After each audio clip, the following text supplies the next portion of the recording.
بسم اللہ الرحمن الرحیم۔ السلام علیکم، welcome to my YouTube channel بٹی لیگل اسسٹنٹس۔ آج ہم جس ٹاپک پہ بات کریں گے وہ ایک بڑا کامن سا ٹاپک ہے جو ہر ایک بندے کے ذہن میں سوال اٹھتا ہے کہ زیادہ تر ملزمان عدالتوں سے بری کیوں ہو جاتے ہیں، اس کے پیچھے کیا وجہ ہے۔ تو آج ہم اس ٹاپک پہ بات کریں گے کہ وہ کون سی وجوہات ہیں جن کی بنا پر جو ہے وہ موسٹلی جو ملزمان ہیں وہ عدالتوں سے بری ہو جاتے ہیں۔ تو جب بھی کوئی وقوعہ ہوتا ہے تو سب سے پہلا کام ہوتا ہے کہ اس وقوعے کی FIR درج ہوتی ہے۔ کوئی بھی انسیڈنٹ ہوتا ہے تو اس انسیڈنٹ کی کیا ہوتا ہے کہ سب سے پہلے ہم FIR درج کرواتے ہیں۔ تو جیسے ہی جو ہے وہ کوئی سیریس نیچر کا وقوعہ اس کی FIR درج کروانے کے لیے آپ جاتے تو وہاں سے ہی گڑبڑ شروع ہو جاتی ہے۔ کیسے گڑبڑ شروع ہوتی ہے کہ وقوعہ ایک بندے نے کیا ہوتا ہے یا دو نے کیا ہوتا ہے اور FIR کے اندراج میں ہم 5-7 لوگ اور ایڈ کر دیتے ہیں، باقی وہ لوگ بھی ایڈ کر دیتے ہیں جن کا اس وقوعے کے ساتھ کسی قسم کا کوئی تعلق ہوتا ہی نہیں ہے۔ تو یہاں سے گڑبڑ سٹارٹ ہونا شروع ہو جاتی ہے۔ دوسرے نمبر پہ FIR کے اندر جو فیکٹس صحیح ہوتے ہیں ان کو بتانے کی بجائے ہم کیا کرتے ہیں کہ ہم اس کے اندر جو ہے وہ اپنی ایک سٹوری ایڈ کر دیتے ہیں، اس کے اندر جھوٹ اور شامل کر دیتے ہیں جن کا جو ہے وہ اصل حقائق کے ساتھ کوئی تعلق نہیں ہوتا۔ تو ہوتا کیا ہے کہ جب پولیس جو ہے وہ FIR درج کرنے کے بعد اس معاملے کی تفتیش کرتی ہے تو جو لوگ اس وقوعے کے اندر شامل نہیں ہوتے، ظاہر ہے وہ جب تفتیش کرے گی تو اس کے اندر وہ لوگ شامل نہیں ہوں گے تو ان کو بے گناہ کر دے گی یا ان کو مقدمے سے فارغ کر دے گی اور ان کو کہے گی کہ یہ ان کا تو اس مقدمے میں کسی طرح کا کوئی کردار ہی نہیں ہے۔ تو یہاں سے پہلا ڈنٹ کیس کے اندر جو ہے آپ کے مقدمے کے اندر جو ہے وہ یہاں سے پڑ جاتا ہے کہ اگر آپ نے 7 لوگوں کو نومینیٹ کیا ہے مقدمے کے اندر جس میں صرف 2 لوگ قصوروار ہیں، باقی 5 بے گناہ ہیں، تو جب 5 کو انہوں نے نکال دیا تو ظاہری بات ہے باقی مقدمے پہ بھی اس کا اثر پڑے گا۔ تو جنرل جو ہے پرزمپشن وہ یہ لی جاتی ہے کہ اگر یہ 5 لوگ بے گناہ ہیں تو یہ باقی لوگ بھی بے گناہ ہیں۔ تو پہلا جو پرابلم ہے وہ یہاں سے جو ہے وہ سٹارٹ ہوتا ہے کہ جو ہے پولیس جو ہے وہ جو لوگ گناہ گار نہیں ہوتے ان کو مقدمے سے فارغ کر دیتی ہے۔ اس کے علاوہ جو ہے جب تفتیش کرتی ہے پولیس تو یہ چیز بھی بڑا ایک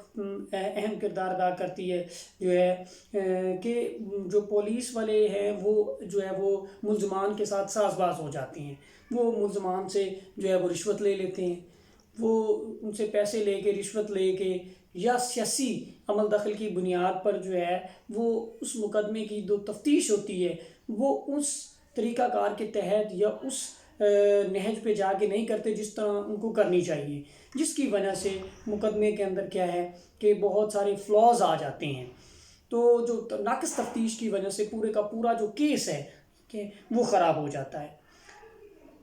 کہ تفتیش کے بعد جب عدالتوں کے اندر کیس پہنچتا ہے تو عدالتوں نے کیا ہے کہ عدالتوں نے دیکھنا ہے گواہی کو، جو موقع کے گواہ ہوتے ہیں۔ اب جو موقع کے گواہ جب عدالت کے اندر پیش کیے جاتے ہیں تو وہ کیا کام کرتے ہیں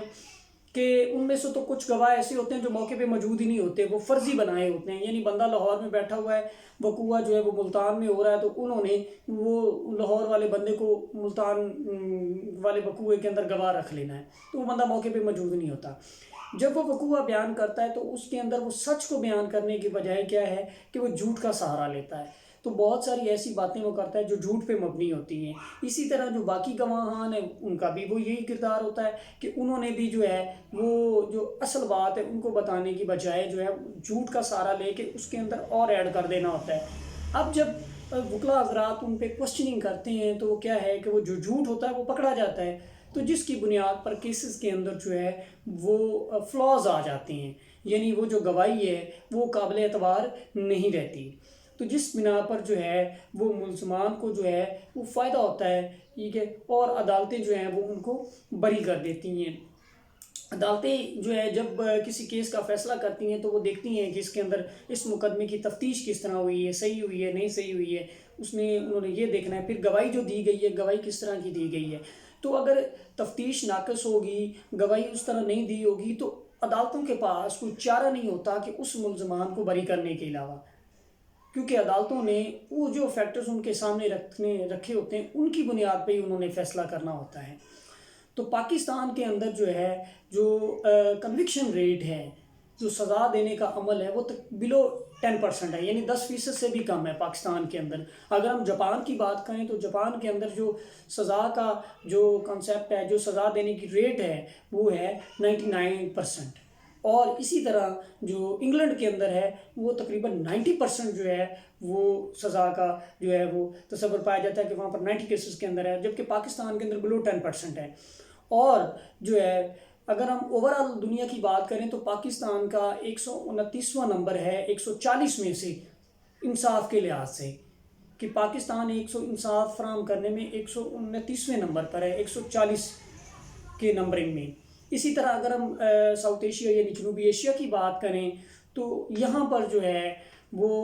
چھ ممالک میں یعنی 6 کنٹریز میں سے پاکستان کا 5واں نمبر ہے۔ تو ہم اگر ایشیا کی بات کریں تو ایشیا میں ہم جو ہے وہ 6 ممالک میں سے 5ویں نمبر پر ہیں۔ تو بہت سارے فیکٹرز ایسے ہیں، قانون موجود ہے، انگریز کا بنایا ہوا قانون بڑا زبردست ہے اگر اس کو پراپر طریقے سے فالو کیا جائے، لیکن ہمارے یہاں کیا ہے کہ جو ہے اس قانون کو پراپر طریقے سے جو نچلی سطح پر جو ہے وہ فالو نہیں کیا جاتا پراپر طریقے سے، جس کی بنیاد پر جب کیس جو ہے وہ عدالت کے اندر پہنچتا ہے تو اس کے اندر اتنے ڈنٹس پڑ چکے ہوتے ہیں، اس کے اندر اتنے ڈاؤٹس پیدا ہو چکے ہوتے ہیں کہ عدالتوں کو اس ملزم کو بری کرنے کے علاوہ عدالتوں کے پاس کوئی چارہ نہیں ہوتا۔ تو یہ وہ چیزیں تھیں جو میں نے آپ سے ڈسکس کی ہیں کہ عدالتوں سے زیادہ تر ملزمان بری کیوں ہو جاتے ہیں، وہ کون کون سے فیکٹرز ہیں، وہ میں نے آپ کو بتائے ہیں۔ امید کرتا ہوں کہ یہ جو انفارمیشن آپ تک پہنچائی گئی ہے یہ آپ کے لیے کارآمد ہوگی اور آپ کے علم میں اضافہ ہوا ہوگا۔ اور اگلی ویڈیو کے لیے اجازت دیجیے، بہت شکریہ، جزاک اللہ، اللہ حافظ۔